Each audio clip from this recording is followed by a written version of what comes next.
Ma ricordate quelle vecchie navi in bottiglia che una volta piacevano tanto? Beh, ho deciso di crearne una mia versione, uno spaccato di bosco all'interno di questo contenitore di vetro. Ed ora vi mostrerò passo passo come ho fatto. Il primo step è quello di fissare il contenitore alla base.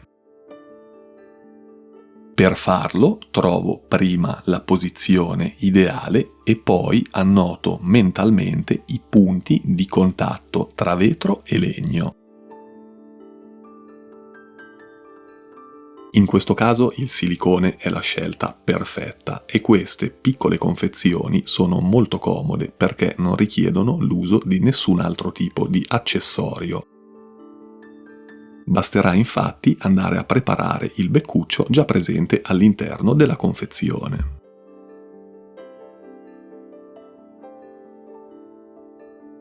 Una piccola nota, questo non vuole essere in nessun modo una pubblicità o una sponsorizzazione di questa specifica marca di silicone, semplicemente mi trovo molto bene ad utilizzarla.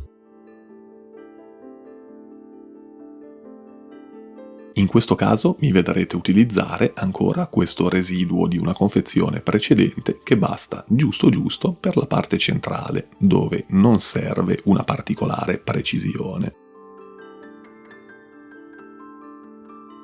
Questo sarà infatti il punto di contatto principale e per questo motivo ne applico una quantità maggiore rispetto a quella che mi vedrete applicare più avanti.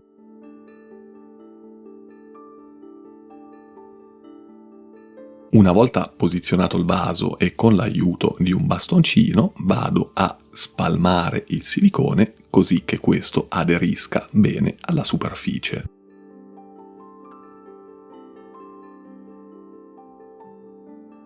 A questo punto ho circa 10 minuti di tempo prima che il silicone inizi ad indurirsi eccessivamente e ne applico una piccola quantità sulla parte posteriore, facendo ovviamente attenzione a non spostare troppo il vaso.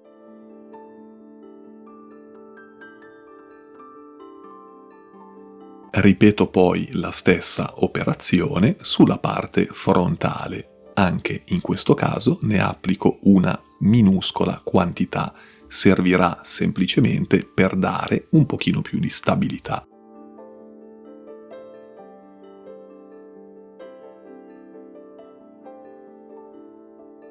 Sono passate 24 ore e il silicone ha asciugato. A questo punto legno e vetro non si staccheranno più. Resta però un piccolo grande problema. Quella parte di silicone è veramente inguardabile. La soluzione è piuttosto semplice, devo solo trovare il pezzo di legno giusto per andare a coprire questo piccolo inestetismo. Per fissare questo pezzettino di legno uso semplicemente della colla cianoacrilica, per intenderci quella che comunemente chiamiamo Super Attack. Per migliorare il fissaggio aggiungo dei piccoli pezzettini di carta da cucina che vado poi ad impregnare con qualche goccia di colla. Attendo una ventina di secondi per assicurarmi che il fissaggio iniziale sia forte e posso iniziare ad andare a rafforzarlo anche sulla parte inferiore. A questo punto è ora di iniziare a creare il terrario vero e proprio, ma prima vi ricordo di lasciare un like e di iscrivervi al canale. Inizio con dell'argilla espansa che formerà il nostro strato drenante. Scelgo poi questo bel pezzo di legno che deve diventare il punto focale del nostro minimondo. Risulta leggermente troppo lungo e quindi semplicemente ne rimuovo una parte.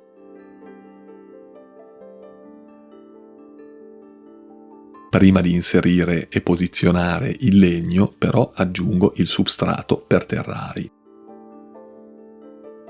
In questo caso, siccome non aggiungerò nessuna pianta, ma solo ed esclusivamente muschi, me ne basta una quantità piuttosto ridotta. Come potete vedere, avere rimosso anche solo qualche centimetro dal nostro pezzo di legno lo aiuta ad integrarsi molto meglio con la forma del contenitore. Ora che tutto è pronto, posso iniziare ad inserire il muschio. Mi vedrete fare un po' di fatica, soprattutto nelle parti più lontane del contenitore, ma non fateci caso, l'importante è che il muschio arrivi a destinazione. Una volta riempito il primo piano, vado ad aggiungere una pietra lavica per aggiungere un senso di realismo e di varietà a questa composizione.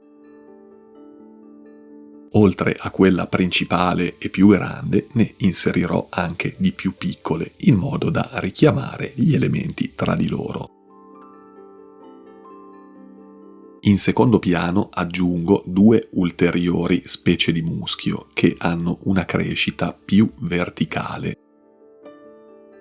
In questo modo riesco a riempire meglio gli spazi e soprattutto a dare un senso di varietà che in un terrario composto solamente da muschi è veramente fondamentale.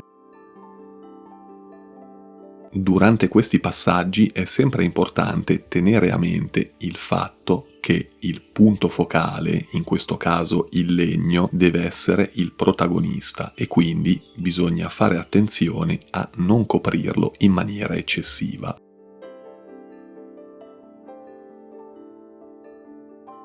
Sempre a favore della varietà di cui parlavo poco fa, aggiungo qualche ciuffo di muschio più alto anche nella parte frontale, in particolare vicino al sasso. In questo modo riesco a rendere più piacevoli le transizioni tra i vari elementi.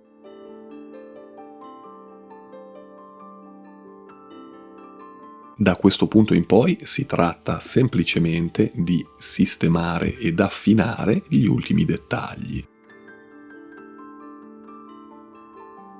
Potrà sembrare banale o superfluo, ma molte volte sono proprio questi piccoli tocchi finali che riescono a fare una vera e propria differenza. Proprio a questo riguardo ho deciso di aggiungere qualche piccolo ciuffo di peperomia prostrata, una piantina rampicante che vado a prelevare direttamente da uno dei miei altri terrari.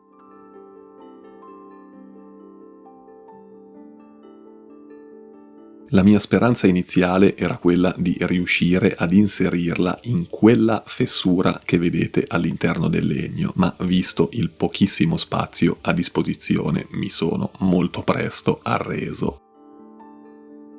Il terrario potrebbe essere finito, ma come spesso mi piace fare, aggiungo qualche piccolo pezzo di legno che rende l'intero minimondo più dinamico e piacevole da un punto di vista estetico. Ed ecco il risultato finale. Non mi resta altro da fare che dare una leggera spruzzata e chiudere il contenitore. Sono curiosissimo di sapere cosa ne pensate, quindi fatemelo sapere nei commenti e se avete qualche dubbio o domanda non esitate a scrivere. Come sempre vi ringrazio per avermi fatto compagnia e vi do appuntamento al prossimo Minimondo. Se però non volete aspettare e volete scoprire quelli che ho già creato, potete cliccare il link in sovraimpressione.